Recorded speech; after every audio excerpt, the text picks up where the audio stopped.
નમસ્કાર મિત્રો, ગુજરાત પોલીસ ભરતી બોર્ડ દ્વારા પીએસઆઈ અને પોલીસ કોન્સ્ટેબલના ઓનલાઈન ફોર્મ ભરવાના શરૂ થઈ ગયા છે. તો તમારે ઓનલાઈન ફોર્મ કેવી રીતે ભરવાના અને આ જાહેરાત માટે કોણ ફોર્મ ભરી શકે છે તેની સંપૂર્ણ માહિતી આજના વિડીયોમાં આપવાનો છું. એની પહેલાં તમે અમારી ચેનલમાં પહેલીવાર આવ્યા હોય તો ચેનલને સબસ્ક્રાઈબ કરી લેજો, જેથી ભરતીને લગતી તમામ માહિતી તમારા સુધી પહોંચી શકે. તો ચાલો મિત્રો, આ વિડીયો શરૂ કરીએ. તો ફોર્મ ભરવા સૌપ્રથમ ઓજસ ગુજરાતની વેબસાઇટ પર જવાનું રહેશે, જેની લિંક વિડીયોના ડિસ્ક્રિપ્શનમાં પણ આપેલી છે. અથવા તો તમે ક્રોમ બ્રાઉઝર ઓપન કરી ગૂગલમાં જઈ ઓજસ ગુજરાત ટાઈપ કરીને સર્ચ કરવાનું રહેશે. તો તમે ઓજસની વેબસાઇટ પર આવી જશો. તો અહીંયા હોમ પેજ પર ઘણા ઓપ્શન જોવા મળશે. તો તમારે ઓનલાઈન એપ્લિકેશન ઓપ્શન પર ક્લિક કરવાનું રહેશે. ત્યાં તમને બીજા 5 ઓપ્શન જોવા મળશે: apply, edit, upload photo, sign, confirm application, print application, form fee વગેરે. તો સૌપ્રથમ તમારે એપ્લાય પર ક્લિક કરવાનું રહેશે. અપ્લાય પર ક્લિક કરશો એટલે તમને એડવર્ટાઇઝમેન્ટ સિલેક્ટ કરવાનું છે. તો અહીંયા સિલેક્ટ પર ક્લિક કરશો તો હાલમાં જેટલી પણ ભરતી ચાલુ હશે તે તમામ અહીંયા જોવા મળશે. તમારે Gujarat police requirement board select કરવાનું રહેશે, તો તેની માહિતી જોવા મળશે. તો આના માટે ઓનલાઈન ફોર્મ 23/12/2025 સુધી ભરી શકશો. અને ખાલી જનરલ કેટેગરીમાં આવતા હોય તો તેમને ₹100 ફી ભરવાની રહેશે અને બીજી કેટેગરીવાળાને ફી ભરવાની રહેશે નહીં. તો ફોર્મ ભરવા માટે અહીંયા એપ્લાય પર ક્લિક કરવાનું રહેશે.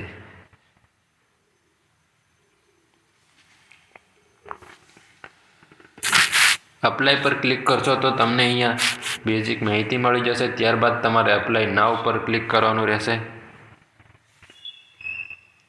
અપ્લાય નાવ પર ક્લિક કરશો એટલે અગાઉ તમને રજિસ્ટ્રેશન કરેલું હોય તો રજિસ્ટ્રેશન નંબર અને ડેટ ઓફ બર્થ નાખી અને અપ્લાય વિથ OTR પર ક્લિક કરવાનું રહેશે. તમે ઓજસ પર રજિસ્ટ્રેશન ન કરેલું હોય તો સ્કીપ પર ક્લિક કરી નવેસરથી ફોર્મ ભરવાનું રહેશે. તો અહીંયા સ્કીપ પર ક્લિક કરશો તો તમારી સામે આ પ્રકારનું પેજ ઓપન થઈ જશે. તો અહીંયા જન્મ તારીખની વાત કરીએ તો પીએસઆઈમાં ફોર્મ ભરવા માંગતા હોય તો 23 ડિસેમ્બર 1990થી લઈ 23 ડિસેમ્બર 2007 સુધીમાં જેમનો જન્મ થયો હોય તે આના માટે ઓનલાઈન ફોર્મ ભરી શકશે. અને જો કોન્સ્ટેબલની વાત કરીએ તો 23 ડિસેમ્બર 1992થી લઈ 23 ડિસેમ્બર 2007 સુધીમાં લઈ જેમનો જન્મ થયો હોય તે આના માટે ફોર્મ ભરી શકશે. તો સૌપ્રથમ મિત્રો, તમારે કેડર સિલેક્ટ કરવાનો રહેશે. તમે એકલો પીએસઆઈમાં ફોર્મ ભરવા માંગો છો અથવા તમે એકલો કોન્સ્ટેબલમાં ફોર્મ ભરવા માંગો છો કે બંનેમાં ફોર્મ ભરવા માંગો છો. તમે ખાલી ધોરણ 12 પાસ કરેલ હોય તો લોકરક્ષક કેડર સિલેક્ટ કરવાનું રહેશે. ગ્રેજ્યુએટ પાસ હોય તો તમે પીએસઆઈ અને લોકરક્ષક બંને ફોર્મ ભરી શકો છો. તો તમે બોથ સિલેક્ટ કરી ફોર્મ ભરવાનું રહેશે. અહીંયા તમારે જે લાગુ પડતું હોય સિલેક્ટ કરી આગળ વધવાનું રહેશે. આપવાની રહેશે, જેમાં ટાઇટલમાં તમારે મિસ્ટર, મિસિસ જે લાગુ પડતું હોય એ સિલેક્ટ કરી લેવાનું રહેશે. ત્યારબાદ surname, first name, father name અથવા તો હસબન્ડ નેમ, પછી મધર નેમ નાખવાનું રહેશે, જે તમારે ધોરણ 12 અથવા તેની સમકક્ષ પાસ માર્કશીટ મુજબ દર્શાવવાની રહેશે. ત્યારબાદ મિત્રો તમારે જેન્ડર સિલેક્ટ કરી લેવાનું રહેશે. મેલ અથવા ફિમેલ તમારે જે લાગુ પડતું હોય એ સિલેક્ટ કરવાનું રહેશે. ત્યારબાદ જન્મ તારીખ નાખવાની રહેશે. ત્યારબાદ મેરિટિયલ સ્ટેટસ, મેરિડ, અનમેરિડ, સેપરેટ તમારે જે લાગુ પડતું હોય સિલેક્ટ કરવાનું રહેશે. ત્યારબાદ મિત્રો તમારે તમારી કેટેગરી સિલેક્ટ કરવાની રહેશે. જનરલ છે, EWS, SC, ST, OBC જે લાગુ પડતું હોય તમારે સિલેક્ટ કરવાનું રહેશે. જો મિત્રો તમે OBC સિલેક્ટ કરો છો ત્યારે તમારે કાસ્ટ સર્ટિફિકેટ નંબર નાખવાનો રહેશે અને કાસ્ટ સર્ટિફિકેટ જે કઢાવેલું હોય ત્યારની ડેટ નાખવાની રહેશે અને કયા રાજ્યમાંથી ક્રીમી લેયર સર્ટિફિકેટ રજૂ કરો છો તો સર્ટિફિકેટ નંબર નાખવાનો રહેશે. પછી જે તારીખે તમે કઢાવી તારીખ નાખવાની રહેશે. ત્યારબાદ જે અધિકારીએ તમને જે પ્રમાણપત્ર આપેલું છે તેમનું નામ સિલેક્ટ કરી લેવાનું રહેશે. ત્યારબાદ મિત્રો તમારે કમ્યુનિકેશન ડિટેલ ભરવાની રહેશે, જેમાં તમારે રાજ્ય સિલેક્ટ કરવાનું રહેશે.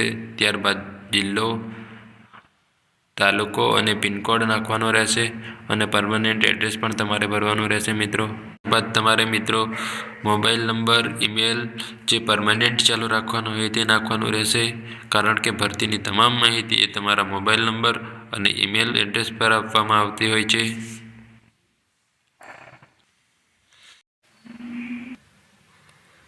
ત્યારબાદ અન્ય માહિતી કોઈ પણ એક ફોટો આઈડી પ્રૂફ સિલેક્ટ કરી લેવાનો રહેશે અને તેનો નંબર નાખવાનો રહેશે. ત્યારબાદ તમે રમતગમતના વધારાના માર્ક મેળવવા માંગતા હોય તો સિલેક્ટ કરી એની માહિતી એન્ટર કરવાની રહેશે, અન્યથા ન કરી આગળ વધવાનું રહેશે. કોમ્પ્યુટરમાં ફરજિયાત યસ કરવાનું રહેશે અને જો તમે વિધવા ઉમેદવાર હોય તો તમારે યસ કરી માહિતી આપવાની રહેશે, અન્યથા ન કરીને આગળ વધવાનું રહેશે. જો તમે એક્સ સર્વિસમેન હોય તો યસ કરી માહિતી એન્ટર કરવાની રહેશે, અન્યથા તમારે ન કરી આગળ વધવાનું રહેશે. ત્યારબાદ ભાષાની માહિતી આપવાની રહેશે મિત્રો. ઇંગ્લિશ, હિન્દી, ગુજરાતી વાંચી લખી બોલી શકતા હોય તે મુજબ અહીંયા તમારે ટીક માર્ક કરી દેવાનું રહેશે. ત્યારબાદ HSCની ડિટેલ્સ ધોરણ 12ની માહિતી નાખવાની રહેશે મિત્રો, જેમાં તમારે પર્સન્ટેજ નાખવાના છે, ક્લાસ સિલેક્ટ કરવાનો છે, પછી બોર્ડનું નામ લખવાનું છે, કયા રાજ્યમાંથી પાસ કરેલ છે તે તમારે લખવાનું રહેશે. ત્યારબાદ તમે કયા વર્ષમાં પાસ કર્યું છે તે વર્ષ લખવાનું રહેશે અને કેટલા ટ્રાયલમાં તમે પાસ કર્યું છે ટ્રાયલ નંબર લખવાનો રહેશે મિત્રો. ત્યારબાદ તમારે ધોરણ 12ની માર્કશીટનો સીટ નંબર તમારે એન્ટર કરવાનો રહેશે. ત્યારબાદ જો તમે બોથ સિલેક્ટ કર્યું હોય તો તમારે ગ્રેજ્યુએશનની ડિટેલ્સ પણ આપવાની રહેશે મિત્રો, જેમાં તમે BA, BCom, BSc, BBA, BCA જે પણ તમારે લાગુ પડતું એ તમારે સિલેક્ટ કરી લેવાનું રહેશે. ત્યારબાદ પર્સન્ટેજ નાખવાના રહેશે. ત્યાર પછી ક્લાસ, બોર્ડનું નામ, સ્ટેટ તમારે જે તે રાજ્યમાંથી પાસ કરેલું હોય તે સ્ટેટનું નામ લખવાનું રહેશે, passing years, number of trial અને સીટ નંબર એન્ટર કરવાનો રહેશે. ત્યારબાદ મિત્રો જો તમે પોસ્ટ ગ્રેજ્યુએશનની ડિટેલ્સ નાખવા માંગતા હોય તો સિલેક્ટ કરી નાખી શકો છો, આ વિગત નાખવી ફરજિયાત નથી. ત્યારબાદ મિત્રો તમે NCCનું C સર્ટિફિકેટ ધરાવતા હોય તો તેની વિગત તમારે નાખવાની રહેશે.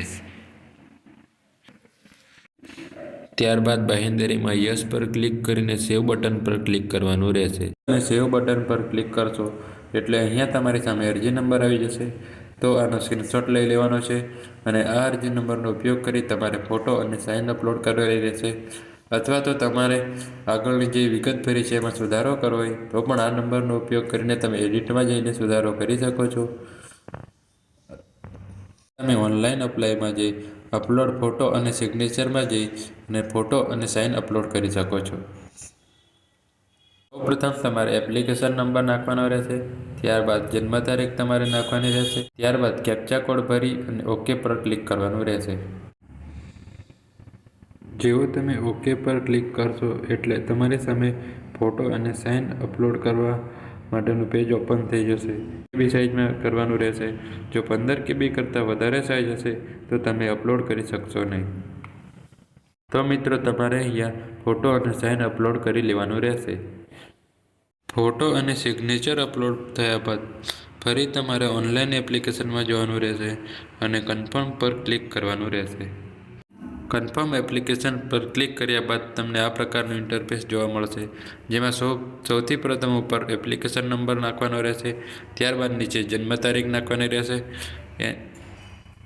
ત્યારબાદ તમારે કેપ્ચા નાખી અને ઓકે પર ક્લિક કરવાનું રહેશે. જેવું તમે ઓકે પર ક્લિક કરશો તો ફોર્મમાં જે તમે વિગત ભરી છે તે વિગત તમને અહીંયા જોવા મળશે, જે તમારે એકવાર ચેક કરી લેવાની રહેશે અને જો ભૂલ હોય તો એડિટના ઓપ્શનમાં જઈ સુધારી લેવાનું રહેશે. કન્ફર્મ કર્યા બાદ તમારે અરજીમાં કોઈ પણ સુધારો કરી શકશો નહીં. તમે જો જનરલ કેટેગરીમાં ફોર્મ ભર્યું હોય તો કેટલી ફી ભરવાની એ વિગત પણ તમને અહીંયા બતાવી દેવામાં આવી છે. કન્ફર્મ એપ્લિકેશન પર ક્લિક કર્યા બાદ તમારું ફોર્મ કન્ફર્મ થઈ જશે અને કન્ફર્મેશન નંબર તમને મળી જશે.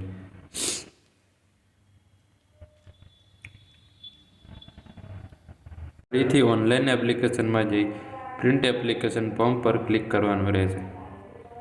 સિલેક્ટ જોબમાં લોકરક્ષક કેડર ગુજરાત પોલીસ સિલેક્ટ કરવાનું રહેશે. ત્યારબાદ કન્ફર્મેશન નંબર નાખવાનો રહેશે. ત્યારબાદ નીચે જન્મ તારીખ નાખી કેપ્ચા ફિલ કરવાનો રહેશે. ત્યારબાદ પ્રિન્ટ એપ્લિકેશન ફોર્મ કરવું. પ્રિન્ટ એપ્લિકેશન ફોર્મ પર ક્લિક કરશો એટલે તમારે ફોર્મની PDF મળી જશે અને તેને તમે ડાઉનલોડ કરી શકો છો. અને આ PDFને તમારે સાચવી રાખવાની છે અથવા તો તમારે પ્રિન્ટ કાઢી લેવાની છે. પરંતુ મિત્રો, તમે જનરલ કેટેગરીમાં આવતા હોય તો તમારે પે ફી પર ક્લિક કરી અને ફી ભરવાની રહેશે. ફોર્મ ભરવાને લગતો કોઈ પણ પ્રશ્ન હોય તો નીચે કમેન્ટ બોક્સમાં જણાવજો, તમને જવાબ આપ. અને આજના વિડીયોમાં આપેલી માહિતી સારી લાગી હોય તો વિડીયોને લાઈક કરી લેજો અને ચેનલમાં પહેલી વાર આવ્યા હોય તો ચેનલને સબસ્ક્રાઈબ કરી લેજો. પોલીસ ભરતીને લગતી તમામ માહિતી તમારી પાસે સૌથી પહેલાં પહોંચી શકે. જય હિન્દ, જય ભારત.